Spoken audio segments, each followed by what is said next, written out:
Assalamualaikum warahmatullahi wabarakatuh. Apa kabar adik-adik semua?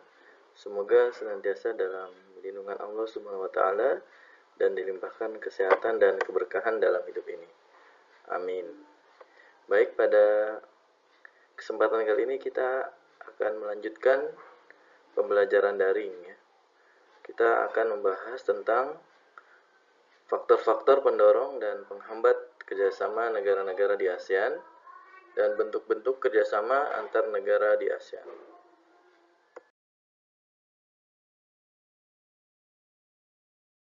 Gambar apakah ini? Ya, betul. Ini adalah tim voli Indonesia dalam SEA Games 2019 di Filipina yang berhasil meraih medali emas. Ini adalah contoh kerjasama dalam bidang olahraga antar negara-negara di ASEAN.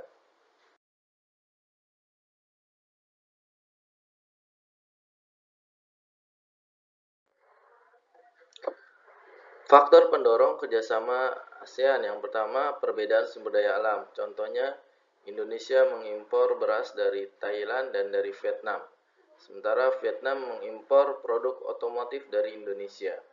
Kemudian yang kedua, perbedaan wilayah. Perbedaan wilayah di sini maksudnya adalah perbedaan kondisi wilayah di setiap negara-negara ASEAN berbeda. Misalnya ada yang memiliki potensi di bidang pertambangan, kemudian di bidang perkebunan, pertanian, dan potensi wisata alam. Perbedaan kondisi wilayah ini mendorong negara-negara ASEAN menjalin suatu kerjasama. Kemudian yang ketiga, perbedaan perkembangan teknologi. Contohnya, Indonesia membeli bahan bakar minyak dari Singapura. Indonesia membeli dari Singapura yang tidak memiliki ladang minyak, tapi karena Singapura memiliki teknologi dalam mengolah minyak mentah menjadi bahan bakar, sehingga Indonesia mengimpor BBM dari Singapura. Kemudian yang terakhir, yang keempat, faktor pendorong kerjasama ASEAN adalah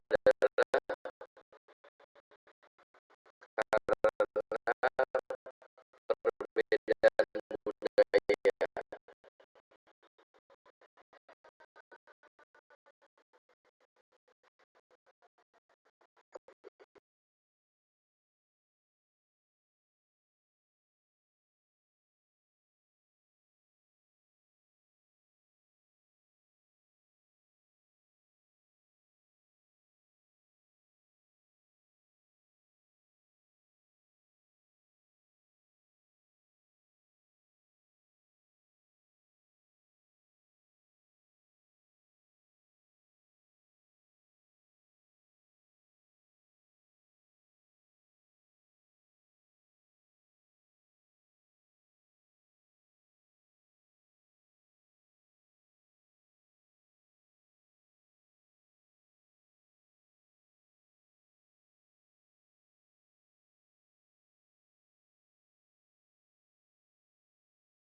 Faktor penghambat kerjasama ASEAN. Yang pertama, perbedaan ideologi.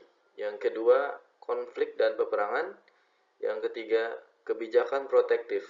Maksudnya adalah kebijakan suatu negara yang bertujuan melindungi kepentingan dalam negeri dan dalam rangka untuk meningkatkan daya saing suatu produk.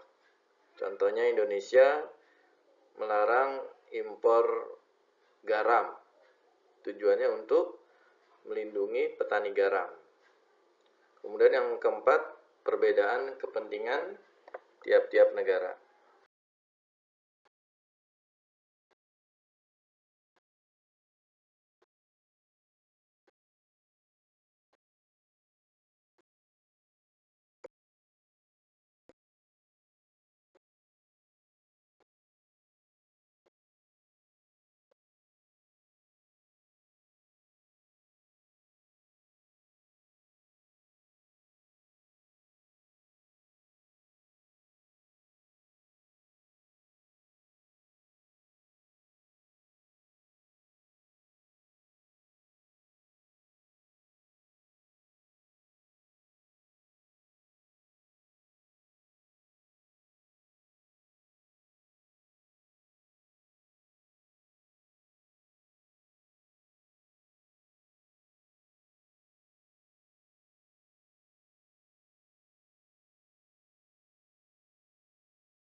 Kerjasama di bidang sosial dan budaya meliputi yang pertama sektor kebudayaan dan penerangan.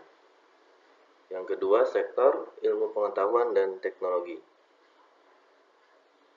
Program dari sektor kebudayaan dan penerangan diantaranya yang pertama penanggulangan masalah penduduk dan narkoba.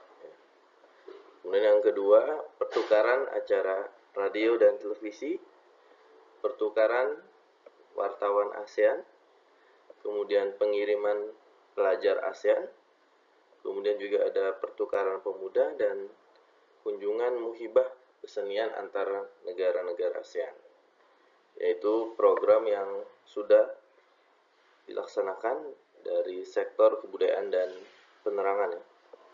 Kemudian yang kedua yaitu sektor ilmu pengetahuan dan teknologi. Di antaranya yang pertama mendirikan pusat-pusat penelitian ya. Contohnya di Bogor itu ada pusat penelitian dan latihan biologi tropika, biotrop. Nah, itu adalah hasil kerjasama negara-negara di ASEAN. Kemudian di Singapura juga ada pusat penelitian dan latihan bahasa Inggris. Kemudian di Malaysia ada pusat penelitian dan latihan ilmu pengetahuan alam dan matematika, itu di Malaysia. Kemudian di Filipina dan di Thailand juga ada.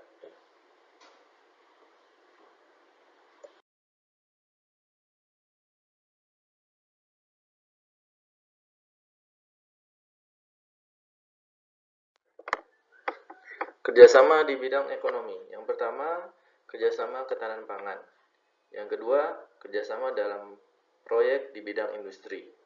Yang ketiga, kerjasama di sektor usaha kecil dan menengah atau UKM. Yang keempat, kawasan perdagangan bebas ASEAN atau ASEAN Free Trade Area atau disingkat dengan AFTA. AFTA dicanangkan pada tahun 1992 dalam KTT keempat ASEAN di Singapura. Namun, diberlakukan pada tahun 2002 berdasarkan KTT ke-6 ASEAN di Vietnam. Tujuan AFTA adalah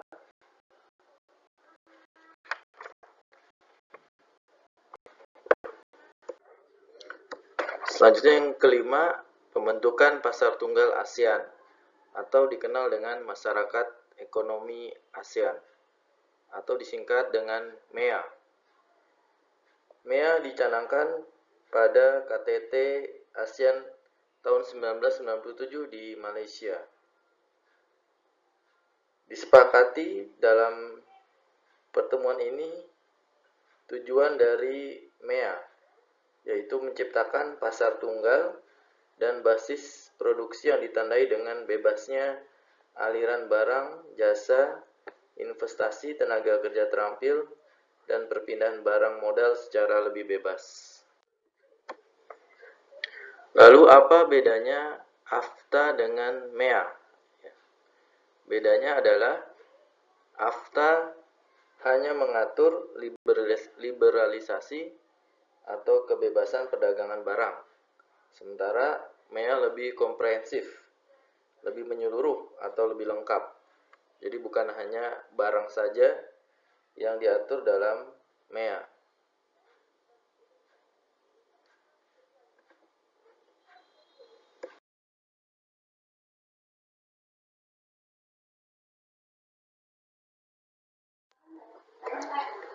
Kemudian kerjasama yang ketiga di bidang politik dan keamanan. Di antara programnya, yang pertama Deklarasi Kawasan Damai, Bebas dan Netral atau Zone of Peace, Freedom and Neutrality, disingkat dengan ZOPFAN. Disepakati pada tanggal 27 November 1971 di Kuala Lumpur, Malaysia. Kemudian yang kedua adalah Traktat Persahabatan dan Kerjasama. Traktat adalah perjanjian internasional di bawah hukum internasional antara suatu negara atau beberapa negara.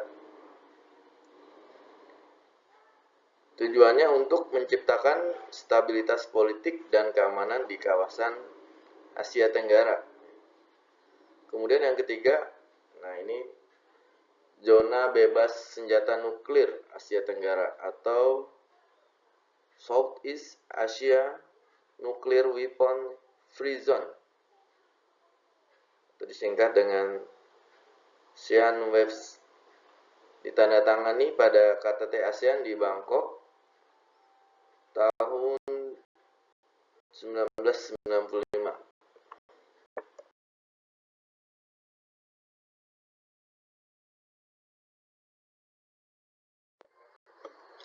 Selanjutnya, kerjasama di bidang pendidikan.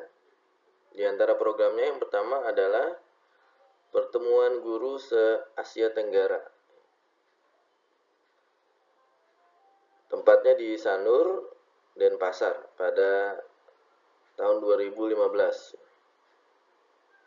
Kemudian yang kedua, penawaran beasiswa pendidikan. Kemudian yang ketiga, negara-negara ASEAN juga dapat memanfaatkan beasiswa dari lembaga scholarship dari Jepang. Kemudian yang keempat, kerjasama dalam bidang Olimpiade Pendidikan, yaitu menggelar OSN, Olimpiade Sains Nasional tahun